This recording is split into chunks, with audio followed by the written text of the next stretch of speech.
All right, so now that we're done, we're gonna go ahead and take it off our loom.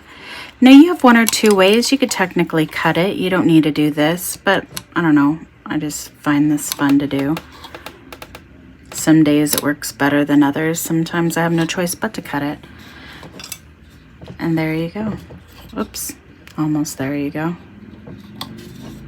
We have to wrap it, unwrap it.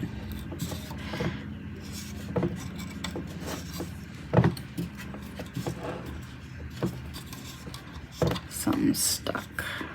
So tied these and I didn't realize it.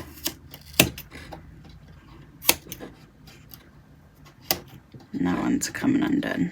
Okay, we're good.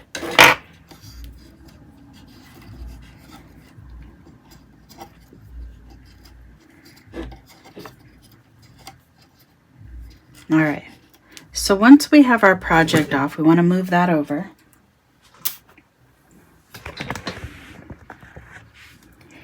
And now we just take our scissors and we're just going to cut a little mohawk. So it takes care of that.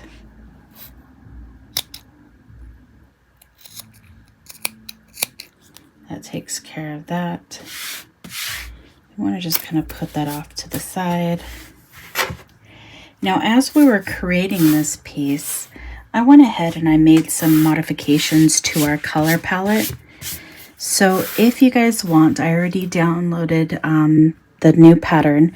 You guys can use that to either create your next one. So that way you guys have it.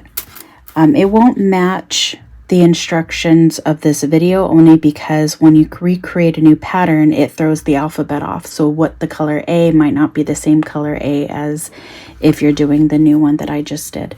Okay, but let's go ahead and put our brackets on. For something like this, I think we're gonna go dark. I'm thinking it would be fun to use the more brassy tone ones. And when you use this, what you're going to want to do is you're going to want to slide it, you know, kind of shake its butt through this right here. And that's what your thing looks like. But what I want you to pay attention to is if it's not going through, just do it, work it in from the other side. You are going to want to finagle it a little bit. I mean, remember we have the glue on. Usually when the glue hasn't fully set like it has now, it's easier to push on. But sometimes when the glue dries a little, you have to like work through the glue. And then once you get it there, then you want to get your bracket and you want to poke the ends in. And sometimes you'll have a little bit longer of a piece like this. You might be able to get away with still cutting it. Give me a minute. That's that loose thread.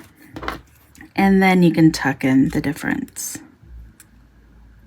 Usually if I could press it up against the glue backing, it will go in just like it did. And now we don't have thread sticking out. Now what we're gonna do is we're gonna do this rolling method. Again, make sure you're using a proper table. I don't want you to use something that you really love and then scratch your table, so be very careful. I don't like to use tools when I do this because if you do, you have more of a chance to scratch your bracket, so be very careful. As you're pushing this through, again, don't force it. If it feels like at any point in time you're forcing it, double check it.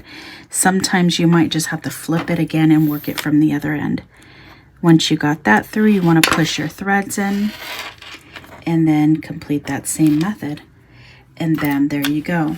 Now you have an option where you can go ahead and put some of these on because this one we are making into a bookmark.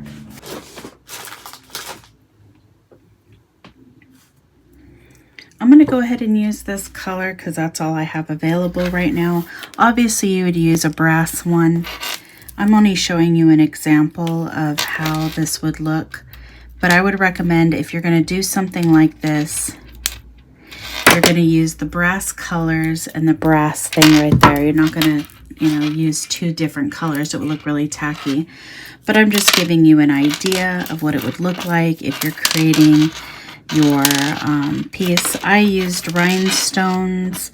I used, things like this, but you could choose to use whatever you want to do.